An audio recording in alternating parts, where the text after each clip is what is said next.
Hi, and welcome back to my YouTube channel. Today I tortured myself in The Sims 4 by creating a starter home.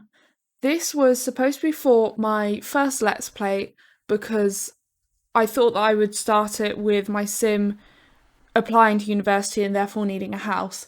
Turned out I didn't do that because the roommate situation got way too complicated and it had to start with her already in university. So this basically is a completely not needed build. But it was a challenge. I have never done a starter home. For context, the cheapest home I have ever done was I think 33,000 simoleons. So that's double what a starter home would be. For one sim, you have a budget of 18,000 when you make them from the gallery. So this, I think, ended up costing 15,000, and I didn't find it as hard as I thought I would. I put the money that I was allocated in the funds rather than doing it in sort of a unlimited sense like you can do when you go into build mode through the Manage Worlds tab. But this was actually, my sim self was already on the lot. I gave her with cheats the 18,000 that she would need, and I think I might have reduced it by the cost of the flat lot as well. So we built this in Willow Creek, is it? And yeah, it wasn't actually that difficult. I don't think it ended up looking great. I feel like it gives me quite trailer vibes, which I wasn't really going for. I decided on a bungalow because that makes it a lot cheaper, because walls and flooring cost a lot, and stairs and things, they make it all more expensive.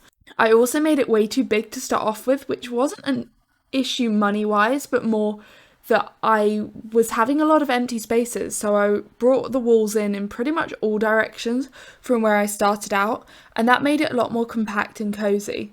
And I put some filler furniture in, but for some reason I think I just forgot to change it. Those were the cheapest furnitures that I could find, and it ended up staying. So I think when I went actually into my game, I changed the couch swatch because it shouldn't have stayed brown, but that was just my bad. I just completely looked over that and went for it anyway. And I tried to make it look as posh as possible. So I didn't want it to look really run down. I especially wasn't going to use all of the cheapest swatches. I definitely tried to use the things that I would like. So this was for my sim self, so I really did try and use what I would have wanted to. So if I was going to move into my first property, how I would want it to look. So that's why I've left the kitchen.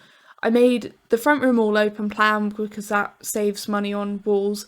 And then the kitchen with the island rather than a table, I think makes it look a lot more fancy and nicer and a bit more high end, even though it doesn't really cost anything extra. So that worked pretty well. The thing that I struggled most with was not having clutter. If you've seen any of my other videos, you'll probably know how much I love to clutter my kitchen. And I love putting the washing up rack, the bread basket, paper towels, all these sort of things that just make it look really lived in. And so that's definitely what I struggled with. And then pretty much everything else, like the wall swatches and the flooring, all of that, I didn't really care how much it cost. I don't think I went for anything too expensive. I was also trying out some of the new Dine Out swatches because I just got that pack downloaded in my game, but I ended up with some paneling. I thought for how plain the outside was because of the little money we had and the fact that it's not a very imaginative shell, I thought having like the two-toned wallpaper for the outside would really help. But that's why I feel like it does look a little bit trailery, but then it does have that like extension on the back, which is the bedroom.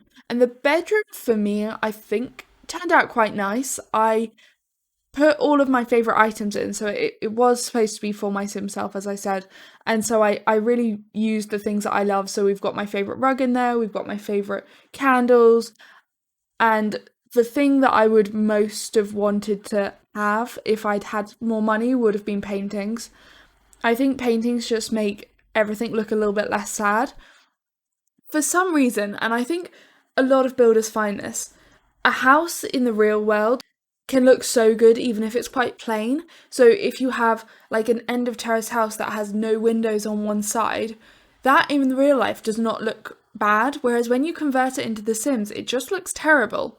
And I feel like this is the same when you have internal walls that have no paintings on. Probably in my house, I've got so many walls that are just big expanses that have nothing on them. and I never bat an eyelid, whereas in The Sims, I try and fill like every single space because otherwise it looks weird.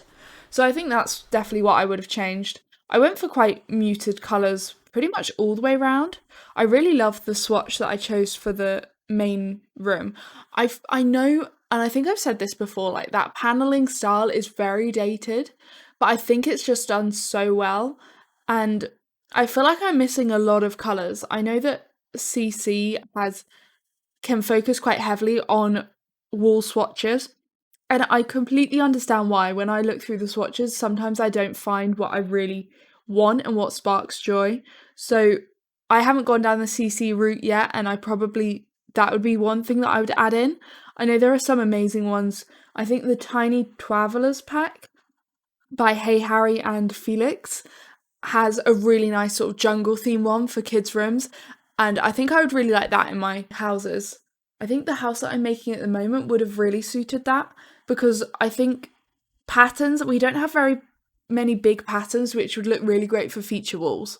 So things like that I'm definitely missing, but it was good for me to have a challenge to make this. I've kept it very simple on the outside. I ended up using some debug items, which I think makes me quite happy because I only ever learn about these things from watching other YouTubers, other Twitch streamers, other simmers this year. So the 33,000 simoleon build that I talked about at the start, which was the second cheapest one I've now done, that was my first house I think I made, and that was back in March. Like, I have not been building for long at all, and pretty much everything that I've learned I've picked up from other content creators, so shout out to all of them. But debug was definitely one of those things, and even maybe 2 months ago, I still wasn't using debug. So these things are really new to me, and there are so many great plants. I've got a mega build coming. I don't know how I'm going to do that video because there are like so many tens of hours of footage. It took me forever. And in debug, there was like this bush that we have the same version in the catalogue that you can buy, and then you have the bush that's free. The one in the catalogue has no colour swatches. The one in debug has 3 different colour swatches that make it perfect for so many different houses. And that to me is just so confusing. I have no idea why they've done that.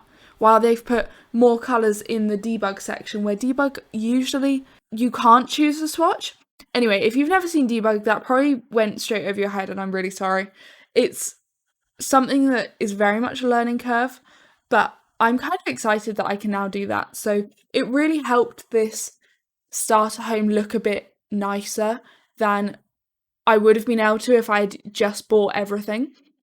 So it's kind of a cheat. I want to call it a hack rather than anything else. It keeps the cost down, and I think it makes it look a lot more lived in.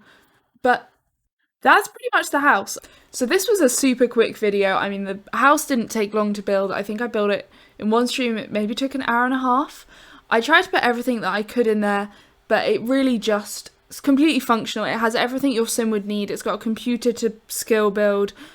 I put the bedroom as I wanted. It just doesn't have the flares that I would have liked. But if you liked this video, please give it a like, maybe comment down below, and subscribe to my channel for more. We've got some fun new builds that I've been working on and some more of my Let's Plays. So I will see you all next time.